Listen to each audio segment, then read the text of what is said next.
할렐루야. 네, 올해 우리 교회의 표어는 보라 내가 새 일을 행하리니 이제 나타날 것이다. 이사야 43장 19절 말씀으로 함께 은혜를 나눴죠. 하나님께서 새 일을 행하시겠다고 이렇게 말씀하시면 여러분들이 뭐 마음속으로는 뭐 하시려나 그게 그거지라고 생각하지 마시고 하나님의 말씀에 대한 우리의 자세는 절대적이어야 됩니다. 아시겠죠? 하라 그러면 예, 하지 말라 그러면 예, 그렇게 하셔야 됩니다. 토를 날 수 없습니다. 감히 어떻게 하나님 앞에 토를 날겠습니까? 하나님께서 내가 새 일을 행하마 그러면 예, 알겠습니다. 그렇게 여러분들이 마음으로 답하시고, 자, 새 일을 행하실 하나님 앞에 우리가 가져야 될 태도와 자세를 생각해 보십시다. 신앙이라고 하면 뭐냐면 하나님의 역사, 하나님의 일에 대한 우리의 반응과 자세예요. 그죠? 믿음이 뭡니까? 하나님의 부르심에 응답하는 게 믿음이에요. 그렇죠? 하나님의 살아계신 우리가 믿잖아요. 그러면 하나님께서 어떻게 이렇게 감동을 하시든지 역사하시면 그걸 보고 거기에 바르게 응답하고 자세와 태도를 취하는 게 신앙이란 말입니다. 자, 여러분 삶에 갑자기 슬픈 일이 생겼습니다. 괴로운 일이 생겼습니다.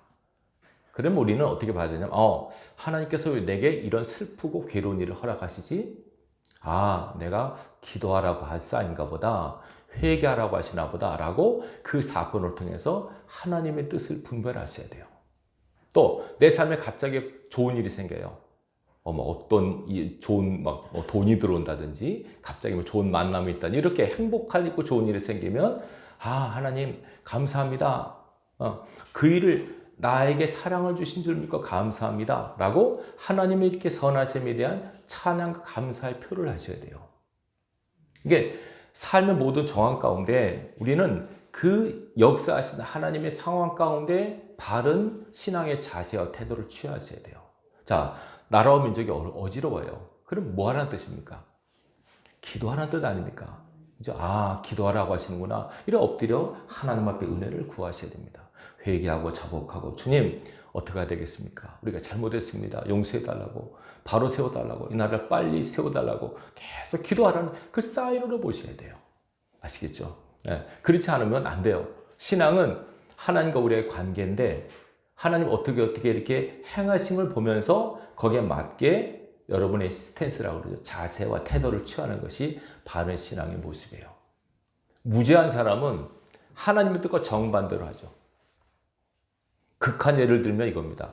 추상집에 가면 뭐 해야 됩니까? 울어야 되죠. 잔치집에 가면 웃어야 돼요. 거기에 맞게 신앙의 우리의 태도와 자세를 취하는 게 지혜로운 사람 아니겠습니까? 추상집에 가서 껄껄대고 웃는다든지 잔치집에 가서 통곡한다든지 그런 사람들이 있단 말이죠. 그래서는 안 돼요. 하나님께서 내가 이렇게 할 것이다 그러면 예 하고 마음의 준비를 하고 하나님 어떻게 하실까 기대와 소망을 갖고 여러분의 새해를 맞이하셔야 돼요. 적어도 우리 교회 속한 모든 분들은 이 말씀을 같이 공유하셔야 됩니다. 우리 교회 안 다니셔도 이거 예수님께 주신 말씀 나도 그런 말씀 받아야지. 내 것으로 취하면 내 말씀이 됩니다. 내가 취해야만 내 말씀입니다. 여러분, 천국은 침노하는 자가 빼앗습니다. 치열한 영적 경쟁을 벌이지 않으면 안 됩니다. 하나님께서 우리에게 말씀을 통해서 뜻을 계시하실 때 이걸 우리가 그대로 믿음으로 아멘으로 공감하고 받으면 그 말씀이 내 말씀이 돼요. 절대로 이 성경 말씀을 내 말씀으로 취하는 지혜와 은혜가 있길 바랍니다. 정말이에요. 이전에 어느 목사님이 그러더라고요. 어느 집에 신방을 가는데 그 신방 받는 그 집에 그 집사님이 자식이 없었나 봐요. 근데 그 목사님이 집사님 하나님께서 올해 자식을 줄 줄을 믿습니다. 이렇게 하니까 그분은 무슨 그러시려고 이렇게 정작 본인은 안 받고 옆에 신방대원 따라온 집사님이 아멘 하더래요. 그 집사님 자녀를 가졌다는 거 아닙니까? 하나님 말씀을 내 말씀으로 받으면 내 것이 되는 거예요. 아시겠죠? 말씀을 내 것으로 취하는 그런 지혜가 있기를 주님의 이름으로 축원합니다. 자, 새해를 행하겠다라고 하는 말씀하셨어요. 자, 이게 뭐 뜻이냐면 오늘 본문의 말씀을 적용해서 보십시다. 오늘 보면 이렇게 나옵니다. 모세가 죽고 여호수아가 이제 모세 뒤를 이어서 이스라엘의 지도자가 돼요. 하나님께서 말씀하시죠. 모세가 죽었다. 이제 너는 모세의 뒤를 이어서 내 백성을 이끌라라고 하나님께서 여호수아를 세워서 하신 말씀이에요. 새 시대가 들어선 거예요. 쉽게 말하면 모세 시대가 가고 여호수아의 시대가 들어왔어요. 구약을 잘 보면요. 이렇게 나온 이스라엘 백성들이 애굽에서 400년 동안 애굽 시대가 있었죠. 그 다음에 광야에서 얼마? 40년 광야 시대가 있었어요. 그리고 가나안의 시대가 있어요. 이걸 우리가 이제 이렇게 풉니다. 영적으로. 애굽은 세상에서 삶. 광야는 예수 믿고 이 땅에서 험난한 삶. 가나안은 은혜 안에 천국의 삶. 이렇게 비유를 하거든요. 근데 이게 한 사람에게 세 가지가 같이 있을 수 있어요. 어떤 사람은 아직도 애굽에서 헤매는 분들이, 교회 나오지만 애굽에서 헤매는 분들이 있어요. 툭 하면 그때가 좋았는데 그때가 좋았는데 이렇게 하고. 또 어떤 사람은 여전히 광야에서 광야길을 계속 도는 분이 있습니다. 뱅뱅뱅이 도는 거죠. 그분들의 특징이 뭐냐면 툭 하면 원망하는 거. 광야에 사는 사람 원망한다. 뭐 이것도 저것도 불평, 원망, 짜증 이렇게 하는 거. 하나님의 기적을 보면서도 하나님과 함께 하면서도 그럽니다. 자, 근데 이제 중요한 거는 가나안의 시대입니다. 모세의 시대가 지나고 가나안의 시대가 열렸어요.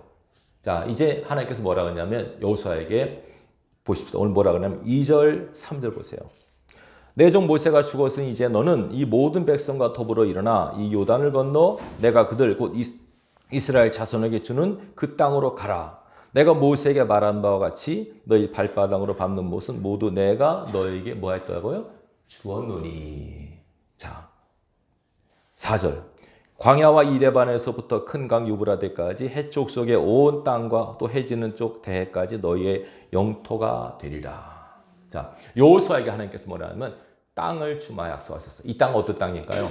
가나안 땅입니다. 이미 하나님이 아브라함 때부터 주마 약속하신 땅입니다. 이제 그 약속의 땅을 너희가 밟고 거기 가서 너희가 들어가게 될 것이다 라고 하나님께서 여호수아에게 말씀을 하시는 겁니다.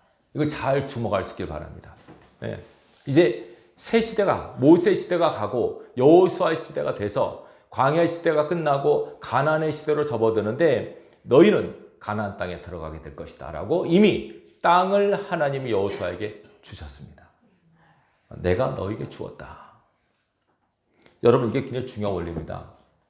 우리 크리스찬들은요, 신앙을 하는데 이렇게 될까 저렇게 될까 막연한 어떤 호기심, 막연한 어떤 예측 이렇게 하는 게 아니고요. 이미 우리는 어떤 일이나 사역이나 또 영적 싸움에서 이미 승리하고 싸우는 사람임을 기억하십시오.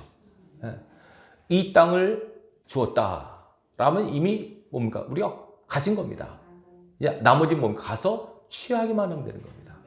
여리고 성이나 아이 성 다 그렇습니다. 이 성을 너에게 주었노니 허락했습니다. 하나님께서. 이제 가서 취하기만 하면 됩니다. 취하는 몫은 우리 몫이에요. 그러나 제일 중요한 건 하나님의 허락. 하나님의 허락이 먼저입니다. 여러분들이 올해 삶을 살아가면서 어떤 일 계획하실 때 하나님께서 허락하셨다고 믿어지면, 확증이 오면 가서 취하는 수고는 하셔야 됩니다. 가서 그냥 뭐 저절로 사는 게 아닙니다. 보세요. 가나안 땅을 주었다고 하셨어요. 그럼 가나안 땅은 텅 빈 땅입니까? 가서 그냥 살기만 하면 됩니까? 아니요. 거기는 거인들이 살고 있습니다. 여리고성이 있습니다. 아이성이 있습니다. 여러 가지 막 적들이 막 그냥 거인들이 살고 있는 땅. 가기가 두려운 땅이에요. 근데 하나님께서는 뭐라 그러세요? 이 땅을 너에게 주었다. 가서 취하라. 싸워서 취하는 몫은 우리 몫이란 말이에요. 이해되시겠죠? 이 신앙의 원리를 꼭 기억하십시오. 우리가 해야 될 부분이 있어요. 하나님이 하시는 부분이 있고요. 네. 자, 여기 먹을 게 있어. 가서 먹어. 하나님 입속에 넣어주세요. 그러지 않으세요, 하나님께서. 너가 가서 먹어.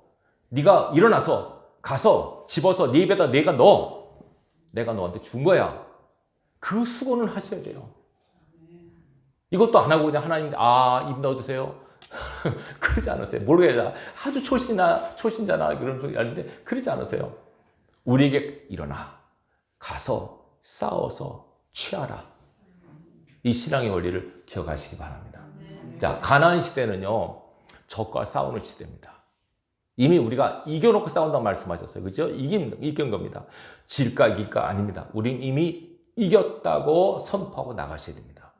여러분 직장에서, 가정에서, 일터에서 나는 이미 이긴 자다라는 확신을 가지고 하나님 승리하심을 감사합니다. 이김 주심을 감사합니다. 라고 믿음으로 선포하고 나가서 싸워서 승리를 쟁취하셔야 됩니다. 싸움은 여호와께, 전쟁은 여호와께 속한 거예요. 싸우는 거 우리가 싸워요. 그러나 이미 승리는 보장된 거예요. 싸워서 질까 뭐 지면 어떡하지? 그러면 안 돼요. 하나님께서는 내가 너한테 주었어. 가서 네가 취해야 돼. 취하는 몫은 여러분들이 감당할 수 있기를 바랍니다. 그것까지 하나님이 하시진 않으세요. 자 보세요. 여호수아에게 땅은 줬어. 이제 가서 너희가 취해야 돼. 자 취할 때 취한다는 것은 뭐냐면 그들과 싸워야 돼. 가나안 족속과 싸워야 돼. 7 족속, 거인 족속과 싸워야 돼요. 만만합니까? 만만하지 않습니까? 만만하지 않죠. 거인들입니다. 이스라엘 백성은 지금 전쟁을 안 해봤어요. 애굽에서 전쟁해봤겠습니까? 광야에서 40년 동안 그 아말렉과 한번 싸워봤지 뭐 싸운 적이 있습니까? 근데 그 가나안 족속들은 많이 싸운 사람들 아닙니까? 거인들 아닙니까? 상대적으로 이게 불리해요. 전혀 이거는 뭐 엄두가 안 나요. 싸움도 많이 해본 사람이 잘하지 한 번도 싸워보지 않은 사람은 못하잖아요. 근데 가서 싸우라고 그래요. 싸우라고. 조건이 있습니다. 이 싸워야 되는데 여호수아가 그럽니다.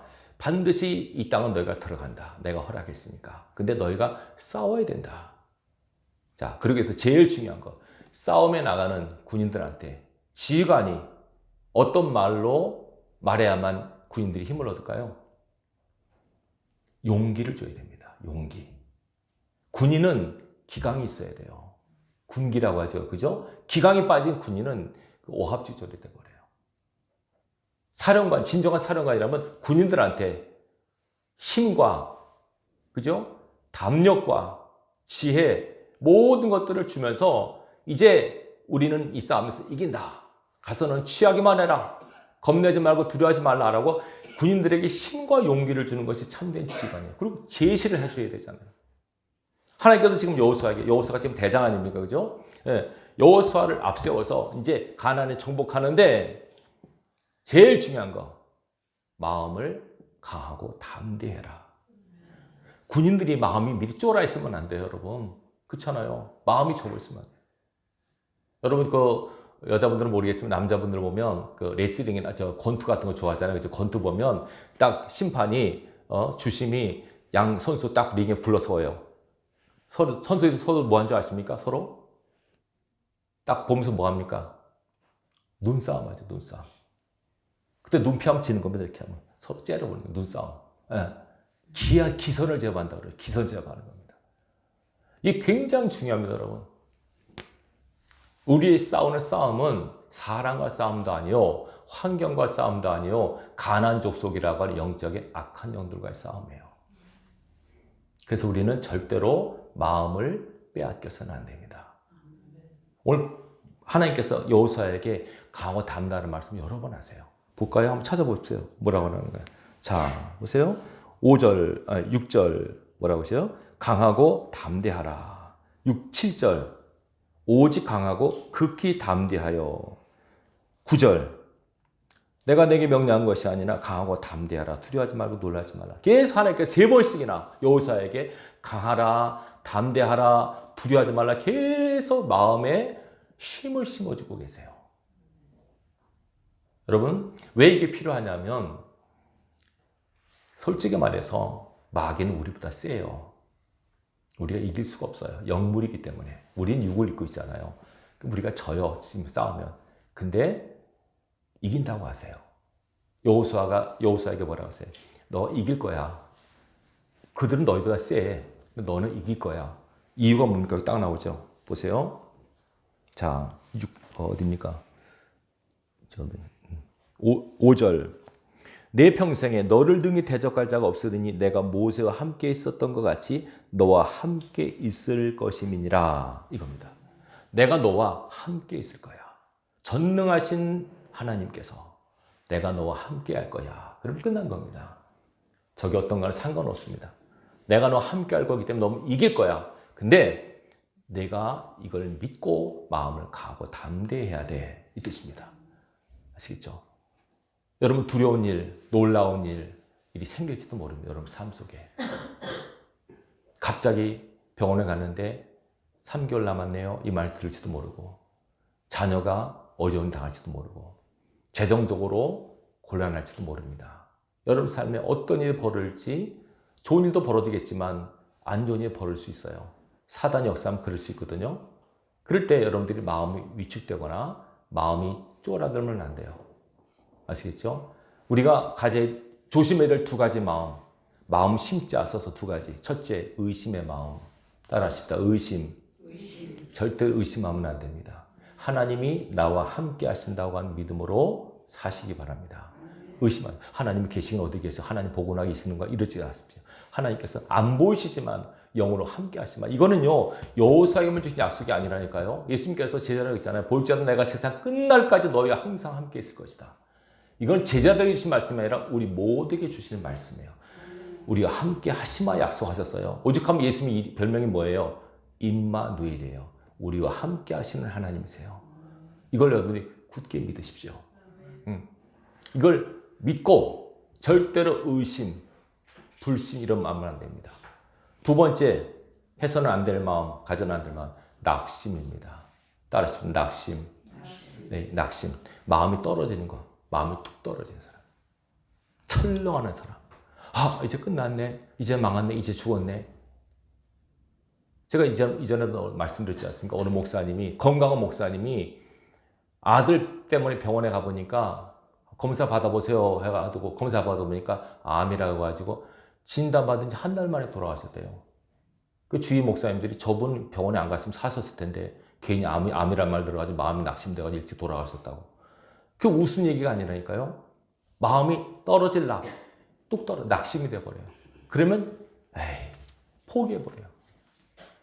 심령이 상하면 누가 병을 이기겠느냐. 마음으로 병을 이기는 거예요, 여러분. 마음을 강하고 담대히 하시기 바랍니다. 의심, 낙심 이 두 가지 마음을 절대로 마음속에 들어오지 못하게 하셔야 됩니다. 그게 들어올 수 있어요, 우리 마음속에. 그러면 여러분 쫓으셔야 돼요.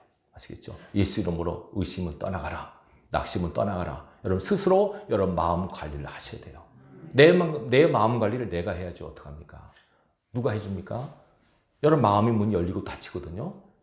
이 열리고 닫히는 문을 여러분들이 안 좋은 마음이 들어올 때 여러분 마음을 닫고 들어왔으면 내쫓으셔야 돼요. 의심, 불신, 낙심, 좌절 이런 것들이 여러분 찾아오면 빨리 내쫓으셔야 돼요. 분노 이런 것도 뭐 미움 이런 것들 있잖아요. 이런 것들이 들어올 때 이것이 안 좋은 거라고 하는 영적 구별하는 힘이 있어야 돼요. 막 의심하는 거, 남 미워하는 거 이게 내 마음이라 생각하고 속으면 안 됩니다. 사단은 속여요. 그거 너 마음이야 그거는. 너 저랑 밉지? 저 시기하지? 그거 네 마음이야. 아니에요. 그렇지 않아요.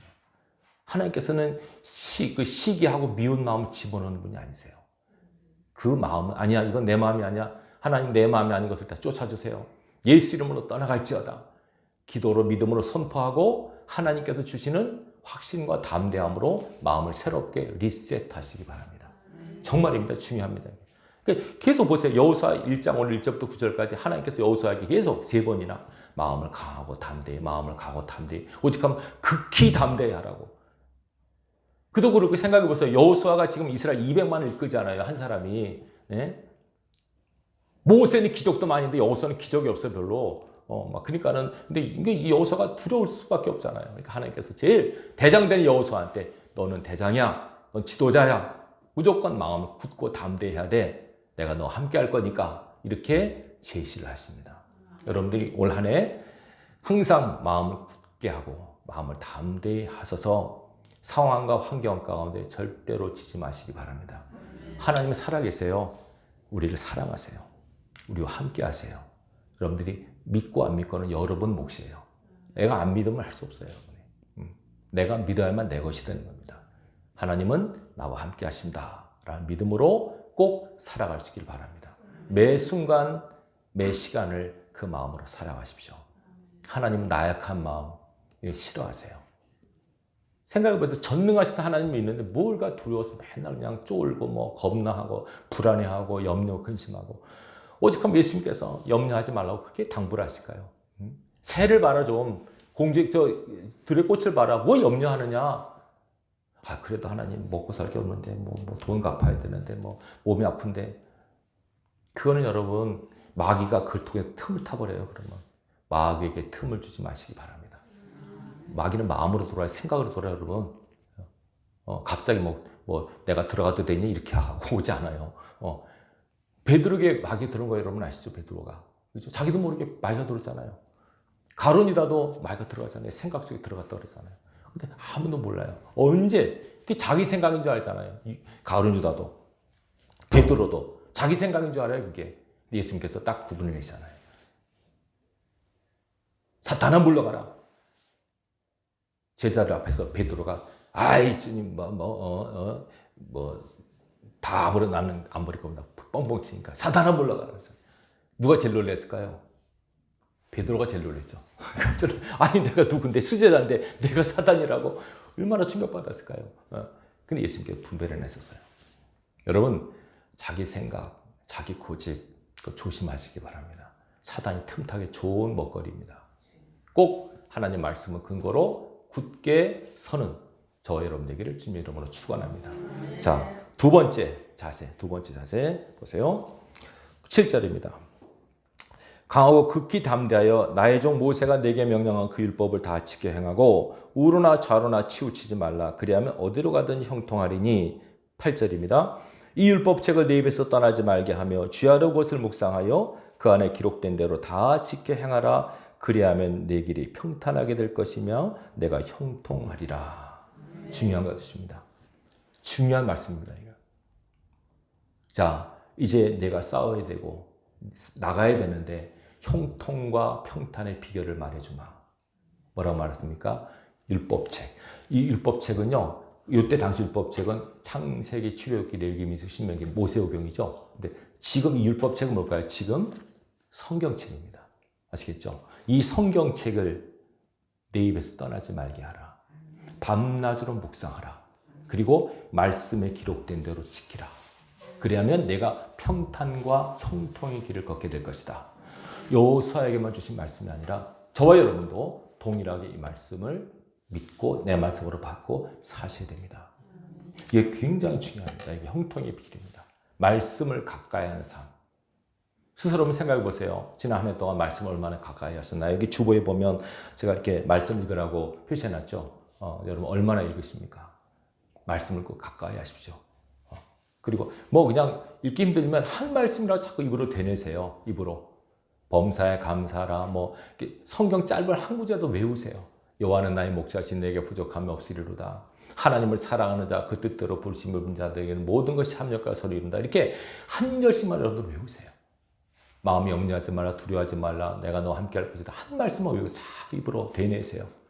그게 여러분 마음을 지키는 힘이 돼요. 능력이 된다니까요. 그럼 마귀가 틈을 못 타요. 절대로 성경에 나오죠. 마귀에게 틈을 주지 말라고. 말씀으로 굳게 서셔야 돼요. 말씀으로. 다른 게 없습니다. 이건. 여러분 삶에서 내 길에 내 발의 등과 길이 되는 것은 하나님의 말씀입니다. 이걸 여러분들이 가까이 하시고 그냥 설교만 듣는데 끝이지 마시고 말씀을 늘 좀 가까이 하시고 탁후 성도가 되지 않기를 바랍니다. 탁후 성도. 탁후 뭔지 아시죠? 이렇게 교회 나오는 분들 있잖아요. 성경 한 번도 안 읽고 이런 분들 되지 마시고 꼭 수시로 성경 펴시고 꼭 하루 그죠? 한 절씩이라도 가까이 하시고 묵상하시고 선포하시고 그리고 내 생각 속에 말씀을 늘 채우셔야 돼요. 다른 생각 들어오지 않도록. 이거는 머리 나쁜 사람도 해요, 여러분. 자, 따라하세요. 범사에 감사하라. 이거 못 외우십니까? 나는 IQ가 안 좋아서 범사에까지밖에 생각이 안 나는데요. 항상 기뻐하라. 어렵습니까? 아주 단순하죠? 근데 이게 뭐냐면 말씀을 행해야 됩니다. 막 어렵고 힘든 일 당할 때도 그 순간 범사에 감사하라 말씀이 떠오르면 감사해야지 라고 입에서 막 안 좋은 말들이 나오려고 그럴 때 딱 입을 닫고 감사합니다. 이럴 때 이게 승리하는 겁니다. 말씀으로 이기는 겁니다. 이때 막 억울하고 속상할 때 이게 뭡니까 하나님 이럴 수가 있습니까 할 때 또 범사에 감사하라. 이러면 이기는 겁니다. 막 삶이 꼬이고 막 틀어지고 이 도대체 어디로 가는지 모르겠다 하면 로마서 8장 28절 내가 하나님을 살아가지 합력하여서는 이룰 것이다 라고 믿고 나가면 말씀대로 이루어집니다. 여러분 신기합니다. 하나님은 말씀대로 이루신 분이세요. 이 원리를 여러분들이 절대로 무시하지 마시기 바라요. 올 한 해 성경책 없는 분 없죠? 다 있으시죠? 그죠? 성경책을 가까이 꼭 하십시오. 가까이 하시고 꼭 읽고 묵상하시고 그리고 말씀대로 하나라도 행하지 않으면 안 돼요. 자, 이게 왜 중요하냐면 잘 보세요. 지금 우리나라 어려운 가운데 있잖아요. 그죠? 예. 여러분, 나라의 가장 중요한 기강이 뭔지 아세요? 어떤 단체나 조직마다 다 법이 있어요. 법이 있습니다. 법이 없는 나라는 없어요. 다 법이 있어요. 법이 왜 필요한가? 법은 기준이에요. 기준. 이해되시겠죠? 그래요. 지금 우리나라 보세요. 자, 우리나라는 삼권 분립이라고 들어보셨나요? 삼권 분립이 있어요. 삼권이 뭐냐면 입법부, 그 다음에 행정부, 그 다음 사법부가 삼권이에요. 이것이 서로 분리해서 서로 견제해서 독주를 못하게 삼권 분립의 제도를 우리가 하고 있는 거예요. 대통령이 있지만 입법부, 사법부, 행정부. 입법부는 뭐 한다냐면 국회의원이요. 국회 입법부는 법을 만드는 곳이에요. 법을 만들어요. 행정부는 뭘까요? 법을 시행하는 부서예요. 장관, 국회의원, 국무위원 다 법을 행정부 수반들이에요. 사법부는 뭘까요? 대법원, 고등법원, 법을 적용하는 부서예요. 다 법이에요, 법. 아시겠습니까? 지금도 보세요. 지금 뭐 대통령 타는 거 다 법에 근거하잖아요. 법에. 마지막 지금 뭘 기다리고 있어요? 헌법. 그 기다려 헌법 재판관도 그 법이 않습니까? 법이 딱 되면 끝나는 겁니다, 여러분. 법이 얼마나 중요하고 무서운지 아십니까, 여러분? 그러니까 나라가 망하려면 법이 왜곡되거나 법을 판결하는 사람이 잘못돼 버리면 나라가 망하는 겁니다. 잘 보셔야 돼요, 여러분. 법을 만드는 입법, 법을 집행하는 행정, 법을 적용하는 사법, 삼권 분립.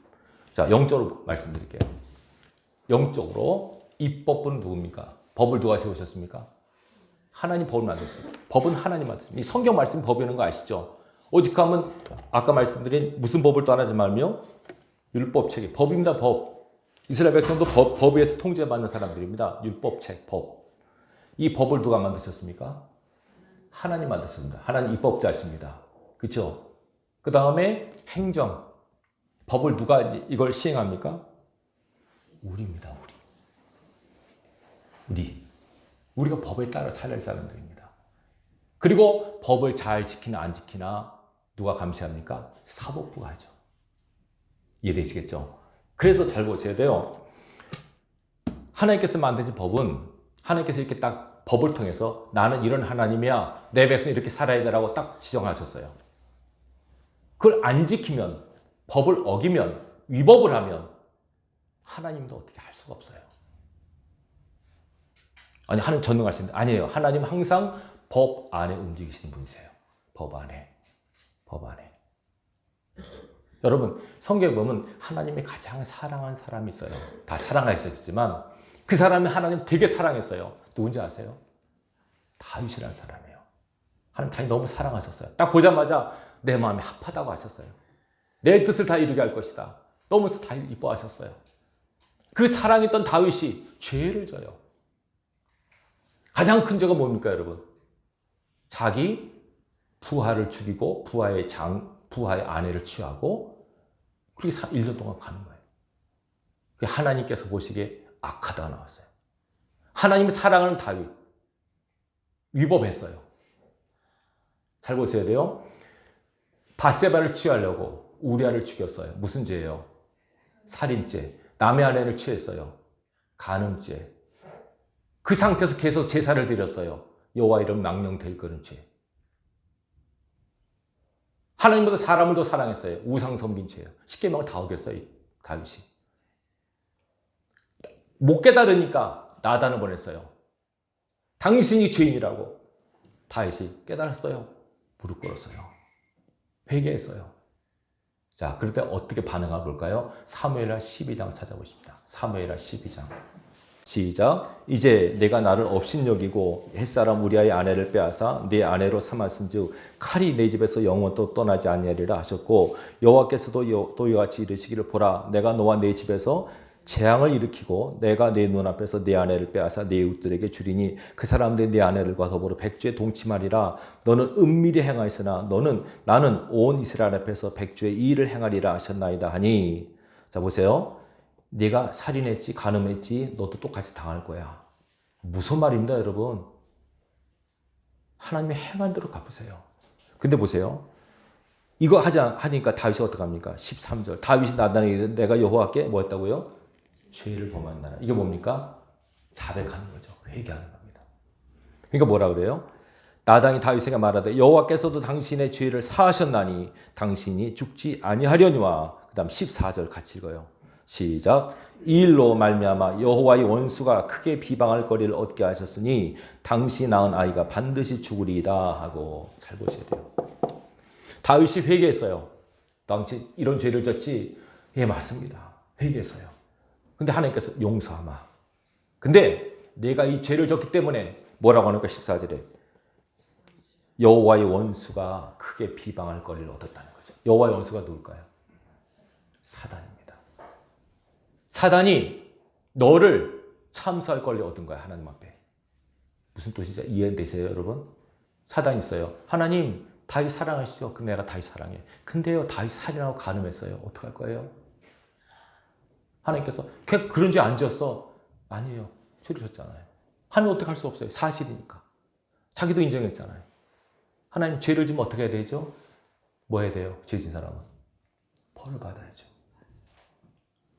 나단이 얘기하는 거예요. 당신 잘못으로 사단이 하나님 앞에 참소할 걸. 원래 사단은 참소자예요, 여러분. 참소자한테 참소거리를 준 거예요.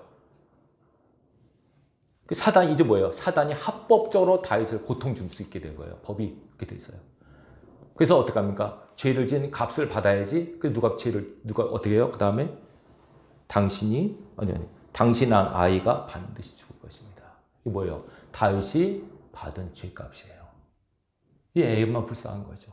애만 불쌍한 거죠. 무슨 죄가 있어요? 죽어요. 밧세바가 낳은 첫 아이는 죽어요. 이렇게. 누구 죄 때문에? 다윗 죄 때문에. 잘 보셔야 돼요, 여러분. 여러분, 사단은 지금도 하나님 앞에 참소를 해요. 어떤 사람은 사단과 하나님 맞먹는 거 아니에요. 사단은 아직도 하나님 앞에 참소자예요, 여러분. 욥기를 보세요. 참소하잖아요, 계속. 하나님께서는 사랑하는 종이라 할지라도 법을 어기면 참소거리가 되기 때문에 하나님도 어떻게 할 수가 없어요. 하나님 김집사 사랑하시죠? 그럼 내가 사랑하는 내 종이야. 근데 11조 때 먹고 주일도 안 나오고 맨날 비방하고 원망하고 그래요. 그럼 어떻게 해요? 사단이 합법적으로 그 사람을 칠 거리를 만들어준 거예요. 이해되시겠죠? 무슨 말씀인지. 하나님께서 내가 내 종이니까 다 용서해도 그러지 않으세요. 그럼 하나님 법을 어기는 셈이 돼요. 그래서 여러분 이 성경 자체가 법이란 말이에요. 이걸 어기면 안 돼요. 그래서 말씀대로 지키라는 것은 법을 따라 살라는 거죠. 법을 따라. 만약에 여러분들이 올 한 해 삶을 사시면서 말씀대로 살지 않잖아요. 원수 사랑하지 않고 미워하고 양용서하지 않고 원망 불평하잖아요. 그러면 뭔 거리를 만들어준 거예요? 마귀에게 참소거리를 만들어준 거예요. 만약 그러면 하나님 어떻게 할 수 없어요. 아무리 하나님이 여러분을 사랑하셔도 저 집사가 저렇게 하잖아요. 법을 어겼잖아요. 그럼 어떻게 해요? 하나님께서 할 수 없어요. 그 사단이 마음대로 공격하는 거예요. 그래. 치는 거예요. 그래 무서운 거예요, 여러분. 사단이 치는 맛이 얼마나 무서운지 아십니까? 욥기를 보면 아실 거예요. 사단이 치면 무서워요, 여러분. 합법적으로 치는 거예요. 하나님의 허락을 받고. 우리나라 사법부 있죠? 검찰이 있어요, 검찰. 검사들이 뭐 하는 사람인지 아십니까? 죄를 밝히고 드러내라는 거예요. 이게 우리나라 법 원리가 똑같다니까. 어떤 사람이 죄를 졌어요. 그러면 검찰이 고소를 해요. 이 사람 죄를 졌다고. 그럼 이 사람 억울한 데가 있어요. 나 그렇게까지 안 했는데 억울하네. 그러면 이 사람 누굴 세워요? 변호사를 세워요, 변호사. 그 이제 검사와 변호사 싸우는 거예요, 이제 막. 검사는 이 사람 이제 변호사는 아니야. 이렇게 싸우는 거예요. 마지막에 누가 판결을 해요? 판사가 법에 근거해서 판결을 하는 거예요. 하나님께서는 판사세요, 여러분. 심판주라고 그랬잖아요, 예수님께서는. 말씀대로 살지 않으면 그 누구라도 위법자가 돼요. 불법자가 된다니까요. 마태복음 7장에 보세요. 위대한 종인데 능력 행하고 뭐 귀신 쫓고 병 고쳤는데 예수님께서 뭐라 그래요? 불법을 행했다고 그랬잖아요. 그 사람은 하나님을 하긴 했어도 자기 마음대로 사는 사람이에요. 말씀이라고 하는 법을 어겨서 지멋대로 하는 사람이에요. 그럼 어떻게 돼요? 마귀는 참소자거든요. 계속 참소하는 거예요. 이 사람이 이럴지. 뭐 하나님도 어떻게 할 수 없어요. 법에 따라 심판하셔야 되니까. 그래서 두려운 하나님이라는 거예요. 물론 이런 게 있어요. 내가 죄를 져도 내가 남을 용서하고 불쌍히 여기고 막 회개하고 그러면 하나님께서 긍휼히 여기시겠죠. 왜냐하면 판사의 재량입니다, 여러분. 그 법원에 가보세요. 같은 죄를 반복해서 치면 중벌이 내려져요. 초범이면 그래도 좀 감형이 되고 봐주고 그래요, 판사가. 아시겠어요? 이 사람이 음주운전해서 처음이야. 그럼 봐줘요. 많이 봐줘요. 근데 이 사람이 여러 번 했어. 그럼 안 봐줘요. 이해되시죠? 무슨 말씀? 그리고 어떤 사람이 죄를 졌는데 그냥 실수로 죄를 졌어.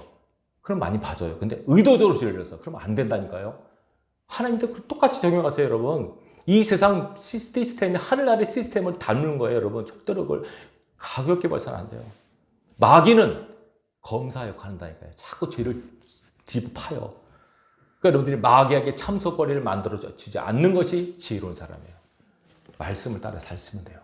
마귀가 참소할 거리가 없어요. 이해되시겠죠? 마귀가 참소할 거리가 없는 삶을 사시기 바라요. 말씀 따라 살면 돼요. 간단해요. 그러니까 내 뜻, 내 고집대로 살면 안 되고 힘들고 어려워도 말씀대로 순종하고 하나님이 하라고 하면 예, 하지 말라고 하면 예. 그냥 무조건 아멘으로 살면 법을 따라 사는 삶이 돼요. 그런 말씀을 해요. 그러면 내가 형통하게 될 것이다. 평탄하게. 왜? 마귀가 틈을 못하니까. 마귀는 오늘도 여러분의 길을 막으려고 하고 막 딴지를 걸고 시비를 걸고 막 그래요. 그때 여러분들이 휘둘려서는 안 돼요. 절대로. 딱 바로 서서 하나님 나와 함께 하시다는 믿음으로 마음을 강화 담대히 하고 그리고 말씀대로 지켜 살도록 애를 쓰면 돼요. 여러분 뭐 의로운 선한 일 안 하셔도 돼요. 그냥 막 하려고 뭐 헌금 많이 하고 봉사 많이 하고 해서 난 뭐 해야지. 그건 중요하지 않고 그렇게 할 분들도 있겠지만 중요하지 않고 여러분들이 하루하루 순간순간 말씀 안에 살도록 애를 쓰십시오. 그 싸움이 영적 싸움이라니까요. 말씀대로 살도록 애를 쓰세요. 그러면 하나님께서 보호하십니다. 이것도 약속이니까 너희가 말씀의 예의를 달리면 내가 안전하게 보호하마. 평탄하고 형통하게 될 것이다. 라는 약속. 여호수아에게 주신 약속, 오늘도 저와 여러분에게 동일하게 주신 약속입니다. 결론입니다. 자, 하나님께서 새로운 일을 할 것이다 라고 하는 말씀을 하셨으니까 여러분들이 공감하고 여러분들 마음의 자세를 새롭게 하시기 바랍니다. 첫 번째, 일단은 강화 담대히 하십시오. 어떤 소식을 들으면 나라가 뒤집어졌다 이래도 굳건히 하셔야 됩니다. 그리고 염려할 거리가 생기면 그걸 기도를 삼으셔야지 막 원망불평하면 안 돼요.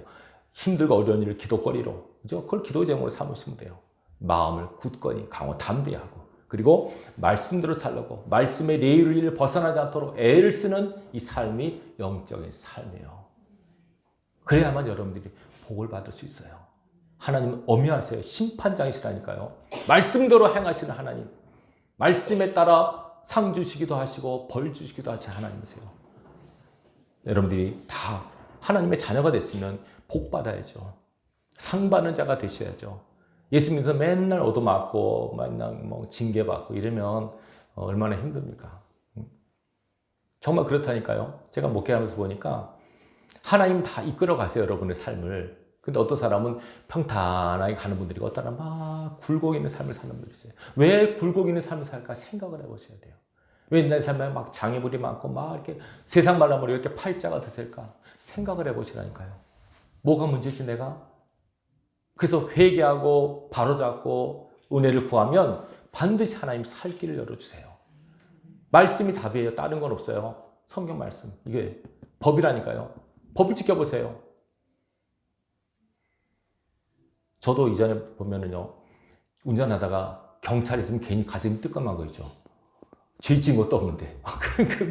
내가 죄가 문제가 있네. 왜 경찰에 보면 갑자기 심장이 덜컹거리지? 이전에 한번 그런 적이 있어요. 속도를 좀 추월했는데 바로 앞에 경찰이 있는 거예요. 근데 심장이 멎는 줄 알았어요. 근데 경찰 날 세우더라고요. 서울에서 그랬어요. 여기 딱 10m 딱 가는데 속도를 위반한 거야, 내가. 아무도 없는 줄 알았는데 갑자기 숨어 있더라고, 경찰이. 내가 야비하게 숨어 있다. 그런 말도 못 하잖아요. 경찰이 뭐 자기 마음이지 어떡해요. 어떻게 오겠어요. 그래서 지나가는 애 딱 잡았어요. 내가 내가 죄송합니다 하니까는 면허 좀 보세요. 면허 보니까 제주도 되니까 제주에서 오셨어요. 그러니까 예, 그러니까는 조심하세요. 여긴 제주와 다릅니다. 그러더라고요. 가라고 하더라고요. 그런 일이 있어요. 그래서 예외 없어요, 여러분. 목사 할아버지라도 법 앞에서는 평등한 거예요, 여러분. 예외 없어요. 대통령이라 그래도 법 앞에서는 막 대통령 체포하려고 난리 나잖아요, 지금. 나 법에 행사하는 거예요, 지금 다 그게. 법이 이렇게 무섭다니까요. 하나님께서는 친히 법을 만드셨고, 법을 집행하시는 분이세요. 두려운 분이세요.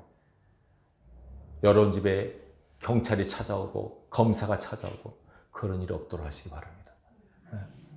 하나님께서 보호하시는, 이 대한민국도 하나님께서 보호하신 나라입니다. 여러분을 다 보호하실 겁니다. 근데 하나님의 보호의 장막이 내 죄로 인하여 뚫어지거나 무너져 버리면 사단이 그 틈을 타고 와서 우리를 칩니다. 공격합니다. 물질로, 질병으로, 여러 가지 힘든 환경과 여건으로 칠 때 그때라도 깨닫고 회개하면 은혜를 받으시겠지만 그것도 못 찾아서 이렇게 원망 불평하고 나 교회 안 다닐래 이렇게 하시면 안 돼요. 하나님의 사람들은 하나님의 법의 통치를 받게 돼 있어요. 말씀에만 순종하면 전혀 거칠 것이 없어요. 물론 이것도 있어요. 말씀을 순종해도 어려움을 겪어요. 그거는요, 여러분의 믿음을 시험하는 거라서 보시면 돼요. 잘 이기시면 돼요, 그때는. 때가 있다니까요. 잘 통과하시고 이기시면 반드시 하나님께서 여러분의 신앙을 한 단계 업그레이드 시켜주십니다. 세상에서도 여러분 시험을 보잖아요. 왜 시험을 봐요? 업그레이드 시키는 거예요. 신앙의 레벨이 있어요, 여러분. 초보 신앙이죠? 또 중보 신앙, 또 잘하는 아주 영적으로 성숙한 신앙 있잖아요. 그냥 올라가는 게 아니라니까요. 시간만 떼서 되는 게 아니라 어떤 사람은 신앙 20년 했는데 이제 나는 이제 성숙한 신앙이지 아니라니까요. 그렇잖아요. 시련과 역경을 겪는 사람일수록 신앙이 성숙해져요. 진짜입니다. 여러분들이 잘 살아도 말씀대로 살아도 겪는 어려움을 내 신앙을 하나님께서 업그레이드 시키려고 하시나 보다 라고 끝까지 말씀 붙들고 인내하고 기도하고 기다리면 반드시 하나님 여러분을 새로운 단계, 새로운 계층으로 여러분의 신앙을 높여주실 거예요. 그렇게 되면 이전에 막 큰 문제들도 작게 보이고 태산 같은 것도 낮아 보이고, 왜냐하면 내 신앙이 커지니까. 신앙이 작을 때는 막 커 보이잖아요, 이것들이. 이거 어떡하지. 근데 신앙이 크면 이것들이 이것쯤이야 이렇게 난다니까요. 아무것도 아닌 것처럼 여겨지는 그 믿음의 단계까지 이르기를 하나님 원하십니다. 새 일을 행하시는 하나님을 기대하면서 여러분들이 믿음을 키워나가신다면 하나님의 새 역사를 친히 목도할 수 있게 될 것입니다. 여기 계신 모든 여러분들이 하나님 일하심을 경험하고 간증하는 간증의 주인공들이 다 될 수 있기를 주님의 이름으로 축원합니다.